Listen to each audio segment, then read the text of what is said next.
Page 38, Chapter 4, Tyson Plays with Fire. Mythologically speaking, if there's anything I hate worse than trios of old ladies, it's bulls. Last summer I fought the Minotaur on top of Half-Blood Hill. This time what I saw up there was even worse. 2 bulls, and not just regular bulls, bronze ones the size of elephants. And even that wasn't bad enough.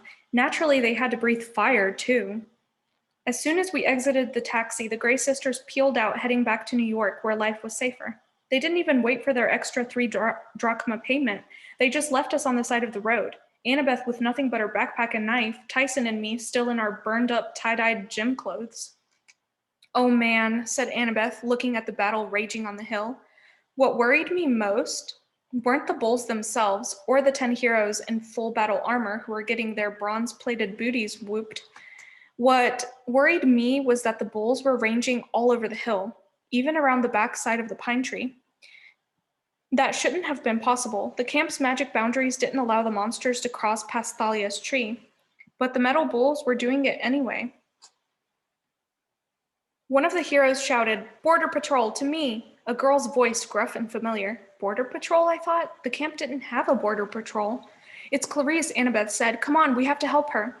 Normally, rushing to Clarisse's aid would not have been high on my to-do list. She was one of the biggest bullies at camp. The first time we'd met, she tried to introduce my head to a toilet. She was also a daughter of Ares, and I'd had a very serious disagreement with her father last summer, so now the god of war and all his children basically hated my guts. Still, she was in trouble. Her fellow warriors were scattering, running in panic as the bulls charged. The grass was burning in huge swathes around the pine tree. One hero screamed and waved his arms as he ran in circles, the horsehair plume on his helmet blazing like a fiery mohawk. Clarisse's own armor was charred. She was fighting with a broken spear shaft, the other end embedded uselessly in the metal joint of one bull's shoulder. I uncapped my ballpoint pen. It shimmered, growing longer and heavier until I held the bronze sword and a klusmos in my hands. "Tyson, stay here. I don't want you taking any more chances." "No," Annabeth said. "We need him." I stared at her. "He's mortal. He got lucky with the dodgeballs, but he can't." "Percy, do you know what those are up there?" "The Colchis bulls, made by Hephaestus himself. We can't fight them without Medea's sunscreen SPF 50,000. We'll get burned to a crisp." "Medea's what?" Annabeth rummaged through her backpack and cursed. "I had a jar of tropical coconut scent sitting on my nightstand at home. Why didn't I bring it?" I'd learned a long time ago not to question Annabeth too much. It just made me more confused. "Look, I don't know what you're talking about, but I'm not going to let Tyson get fried." "Percy." "Tyson, stay back," I raised my sword. "I'm going in." Tyson tried to protest, but I was already running up the hill toward Clarisse, who was yelling at her patrol, trying to get them into flanks formation. It was a good idea. The few who were listening lined up shoulder to shoulder, locking their shields to form an ox-hide and bronze wall, their spears bristling over the top like porcupine quills. Unfortunately, Clarisse could only muster 6 campers. The other 4 were still running around with their helmets on fire. Annabeth ran toward them, trying to help. She taunted one of the bulls into chasing her, then turned invisible, completely confusing the monster. The other bull charged Clarisse's line. I was halfway up the hill, not close enough to help. Clarisse hadn't even seen me yet. The bull moved deadly fast for something so big. Its metal hide gleamed in the sun. It had fist-sized rubies for eyes and horns of polished silver. When it opened its hinged mouth, a column of white-hot flame blasted out. "Hold the line," Clarisse ordered her warriors. Whatever else you could say about Clarisse, she was brave. She was a big girl with cruel eyes like her father's. She looked like she was born to wear Greek battle armor, but I didn't see how she could stand against that bull's charge. Unfortunately, at that moment, the other bull lost interest in finding Annabeth. It turned, wheeling around behind Clarisse on her unprotected side. "Behind you," I yelled. "Look out!" I shouldn't have said anything because all I did was startle her. Bull number 1 crashed into her shield and the flanks broke. Clarisse went flying backward and landed in a smoldering patch of grass. The bull charged past her, but not before blasting the other heroes with its fiery breath. Their shields melted right off their arms. They dropped their weapons and ran as bull number 2 closed in on Clarisse for the kill. I lunged forward and grabbed Clarisse by the straps of her armor. I dragged her out of the way just as bull number 2 freight-trained past. I gave it a good swipe with Riptide and cut a huge gash in its flank, but the monster just creaked and groaned and kept on going. It hadn't touched me, but I could feel the heat of its metal skin. Its body temperature could have microwaved a frozen burrito. Let me go, Clarisse pummeled my hand. Percy, curse you. I dropped her in a heap next to the pine tree and turned to face the bulls. We were on the inside slope of the hill now, the valley of Camp Half-Blood directly below us. The cabins, the training facilities, the big house, all of it at risk if these bulls got past us. Annabeth shouted orders to the other heroes, telling them to spread out and keep the bulls distracted. Bull number 1 ran a wide arc, making its way back toward me. As it passed the middle of the hill, where the invisible boundary line should have kept it out, it slowed down a little, as if it were struggling against a strong wind, but then it broke through and kept coming. Bull number 2 turned to face me, fire sputtering from the gash I'd cut in its side. I couldn't tell if it felt any pain, but its ruby eyes seemed to glare at me like I'd just made things personal. I couldn't fight both bulls at the same time. I'd have to take down bull number 2 first, cut its head off before bull number 1 charged back into range. My arms already felt tired. I realized how long it had been since I'd worked out with Riptide, how out of practice I was. I lunged, but bull number 2 blew flames at me. I rolled aside as the air turned to pure heat. All the oxygen was sucked out of my lungs. My foot caught on something, a tree root maybe, and the pain shot up my ankle. Still, I managed to slash with my sword and lop off part of the monster's snout. It galloped away, wild and disoriented. But before I could feel too good about that, I tried to stand, and my left leg buckled underneath me. My ankle was sprained, maybe broken. Bull number 1 charged straight toward me. No way could I crawl out of its path. Annabeth shouted, "Tyson, help him!" Somewhere near toward the crest of the hill, Tyson wailed, "Can't get through."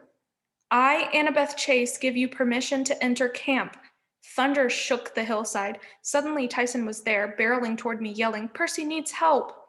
Before I could tell him no, he dove between me and the bull, just as it unleashed a nuclear firestorm. "Tyson!" I yelled. The blast swirled around him like a red tornado. I could only see the black silhouette of his body. I knew with horrible certainty that my friend had just been turned into a column of ashes. But when the fire died, Tyson was still standing there, completely unharmed. Not even his grungy clothes were scorched. The bull must have been as surprised as I was, because before it could unleash a second blast, Tyson balled his fists and slammed them into the bull's face. "Bad cow!" His fists made a crater where the bronze bull's snout used to be. Two small columns of flame shot out of its ears. Tyson hit it again, and the bronze crumpled under his hands like aluminum foil. The bull's face now looked like a sock puppet pulled inside out. "Down!" Tyson yelled. The bull staggered and fell on its back. Its legs moved feebly in the air, steam coming out of its ruined head in odd places. Annabeth ran over to check on me. My ankle felt like it was filled with acid, but she gave me some Olympian nectar to drink from her canteen, and I immediately started to feel better. There was a burning smell that I later learned was me. The hair on my arms had been completely singed off. "The other bull?" I asked.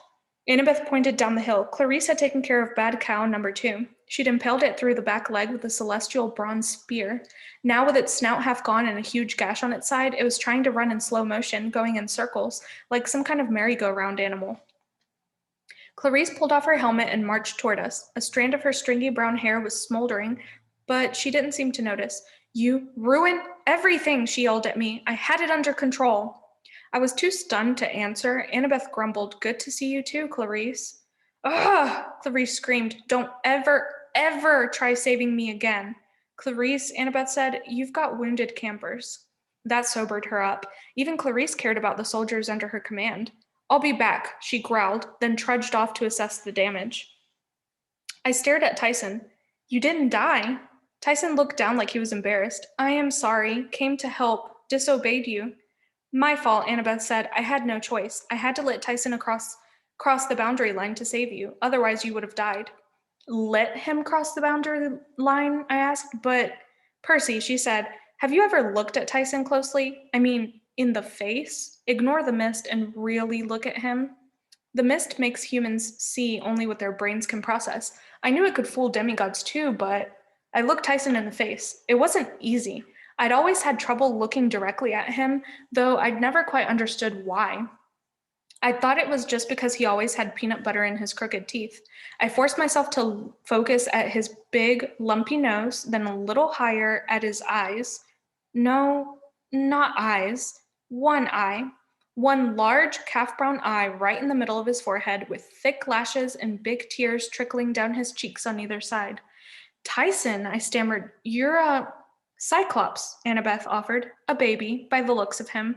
Probably why he couldn't get past the boundary line as easily as the bulls. Tyson's one of the homeless orphans. One of the what?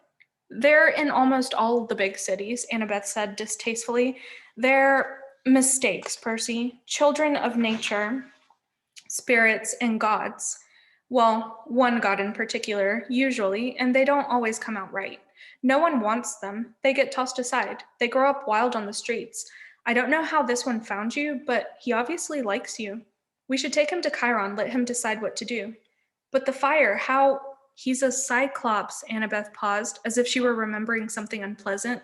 They work the forges of the gods. They have to be immune to fire. That's what I was trying to tell you. I was completely shocked.